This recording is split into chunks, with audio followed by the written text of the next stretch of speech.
आधी स्वतःला ओळखावे, मग दुसऱ्यांची पारख करणे सोपे जाते. मनुष्य कर्म करताना मनमानी करू शकतो, पण त्या कर्माची फळे भोगताना नाही. जी व्यक्ती लवकर जबाबदारी घ्यायला शिकते, ती व्यक्ती कितीही संकट आली तरी माघार घेत नसते. आज आत्ता ताबडतोब कार्य पूर्ण करणे हीच मानसिकता तुम्हाला यशस्वी बनवते. प्रत्येकाला नाही मिळत मनासारखं आयुष्य.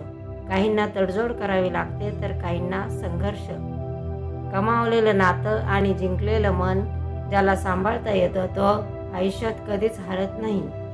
विचाराची दिशा बदला, दशा आपोआप बदलेल. जर तुम्हाला तुमच्या मिशनमध्ये यश मिळवायचे असेल तर फक्त तुमच्या ध्येयावर लक्ष ठेवा. काही अपमान चांगले असतात, कारण जेव्हा ते मनाला लागतात तेव्हाच माणूस कामाला लागतो.